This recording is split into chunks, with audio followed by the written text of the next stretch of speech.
Hi friends, ಹೇಗಿದ್ದೀರಾ? ನೀವೆಲ್ಲ ಚೆನ್ನಾಗಿದೆ ಅಂತ ಭಾವಿಸ್ತೀನಿ. ಈಗ ನಾನು ಅವಲಕ್ಕಿ ಚಿತ್ರಾನ್ನ ಮಾಡೋಣ ಅನ್ಕೊಂಡ್ವಿ.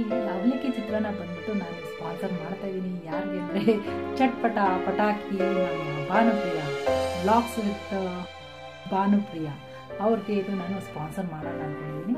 ಸೊ ಅವ್ರಿಗೆ ಅವಲಕ್ಕಿ ಚಿತ್ರಾನ್ನ ಮಾಡೋಕ್ಕೆ ಭಾನುಪ್ರಿಯರೇ ಈ ಥರ ಅವಲಕ್ಕಿ ಮಾಡಿರಿ, ಸೂಪರಾಗಿ ಬರುತ್ತೆ, ಮಾಡ್ಕೊಳ್ರಿ, ತಿನ್ನಿರಿ. ತುಂಬ ಈಸಿ ಆದದ್ದು ಇದು. ಕ್ಲಿಮ್ಸ್ ಕೊಡ್ತಾ ಇದ್ದೀನಿ, ನೋಡಿ ಎಂಜಾಯ್ ಮಾಡಿ. ಭಾನುಪ್ರಿಯ ಚಟ್ಪಟ ಪಟಾಕಿ. Thank you. Hi hello friends, ಹೇಗಿದ್ದೀರಾ? ನೀವೆಲ್ಲ ಚೆನ್ನಾಗಿದ್ದೀರಾ ಅಂತ ಭಾವಿಸ್ತೀನಿ. ಈಗ ನಾನು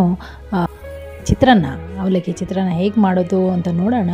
ಇದಕ್ಕೆ ಬೇಕಾಗಿರುವ ಇಂಗ್ರೀಡಿಯೆಂಟ್ಸು: ಕಡಲೆಬೇಳೆ, ಕಡಲೆ ಬೀಜ, ಉದ್ದಿನಬೇಳೆ, ಉಪ್ಪು, ಅರಿಶಿಣ, ಈರುಳ್ಳಿ 2, ಮೆಣಸಿನ್ಕಾಯಿ, ಒಣಮೆಣಸಿನ್ಕಾಯಿ, ಹಸಿಮೆಣಸಿನ್ಕಾಯಿ, ಟೊಮೊಟೊ ಮತ್ತು ಕರಿಬೇವು ಮತ್ತು ಸಾಸಿವೆ ಇವೆಲ್ಲ ಹಾಕ್ಕೊಂಡು ಒಗ್ಗರಣೆಗೆ ಇಟ್ಕೋಬೇಕು. ಎಣ್ಣೆ ಒಂದು 50 ಗ್ರಾಮಷ್ಟು ತೊಗೊಂಡ್ರೆ ಸರಿ, ಯಾಕಂದರೆ ಇದು ಚಿತ್ರಾನ್ನ ಮಾಡ್ತೀವಲ್ಲ ಆ ಟೈಪಲ್ಲಿ ಮಾಡಬೇಕು.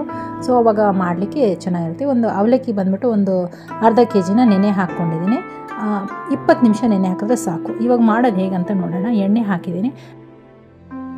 ಒಂದು ಪಾತ್ರೆ ತೊಗೊಂಡು ಅದಕ್ಕೆ ಎಣ್ಣೆ ಹಾಕ್ಕೊಳ್ಳೋಣ.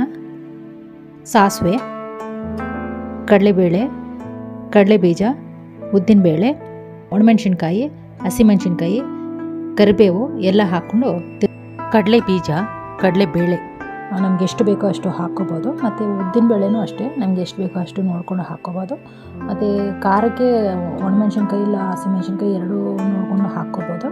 ಇಲ್ಲದೆ ನಾನು ಮೆಷರ್ಮೆಂಟ್ ಹಾಕಿದ್ದೀನಲ್ಲ ಅದ್ರ ಪ್ರಕಾರ ಹಾಕ್ಕೋಬೋದು. ಮತ್ತು ಈರುಳ್ಳಿನೂ ಹಾಕ್ಕೊಂಡು ಚೆನ್ನಾಗಿ ಕಲಿಸ್ಕೊಳ್ಳೋಣ. ಇದನ್ನು ಕಲಿಸ್ಕೊಂಡು ಜಾಸ್ತಿ ಬೇಯಲಿಕ್ಕೆ ಹೋಗಬಾರ್ದು. ಈರುಳ್ಳಿ ಸ್ವಲ್ಪ ಚೆನ್ನಾಗಿ ಒಂದು ಟ್ರಾನ್ಸ್ಪರೆಂಟ್ ಕಲರ್ ಬರೋ ತನಕ ಈರುಳ್ಳಿನ ಫ್ರೈ ಮಾಡ್ಕೋಬೇಕು. ಫ್ರೈ ಆದಮೇಲೆ ಅದಕ್ಕೆ ಟೊಮೊಟೊ ಹಾಕ್ಬಿಡೋಣ. ಟೊಮೊಟೊ ಹಾಕ್ಕೊಂಡು ಅದು ಫ್ರೈ ಮಾಡ್ಕೊಳ್ಳೋಣ.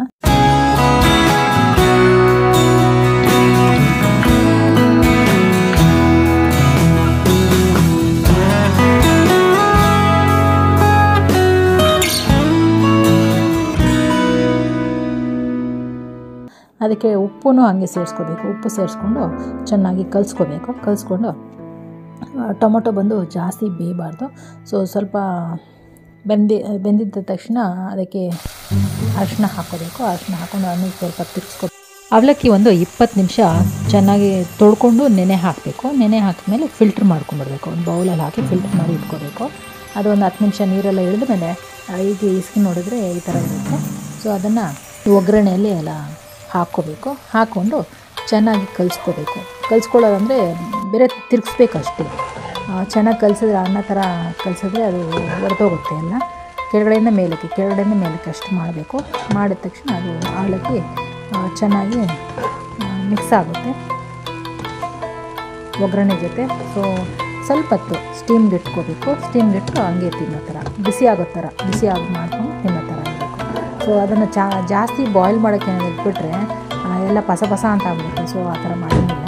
ಸೊ ಜಸ್ಟ್ ಸ್ಟೀಮ್ಗಿಟ್ಟು ಹಂಗೆ ಪ್ಲೇಟ್ ಹಾಕ್ಕೊಂಡು ತಿನ್ಬೋದು. ಇದು ಸ್ಪೆಷಲಿ ಒಮ್ಮೆ ಅವರು ವೀಡಿಯೋದಲ್ಲಿ ಹೇಳಿದರು ಅವಲಕ್ಕಿ ಬರೋದಿಲ್ಲ, ಸರಿಗೆ ಬರಲ್ಲ ಅಂತ ಹೇಳಿದ್ರು. ಸೊ ಅವ್ರಿಗೆ ಇದು ನಾನು ಗ್ಲಿಮ್ಸ್ ಕೊಡ್ತಾ ಇದ್ದೆ. ನಿಮಗೆ ಇಷ್ಟವಾದಲ್ಲಿ ಶೇರ್ ಮಾಡಿ, ಸಬ್ಸ್ಕ್ರೈಬ್ ಮಾಡ್ಕೊಳ್ಳಿ, ಕಮೆಂಟ್ ಮಾಡಿ. Thank you.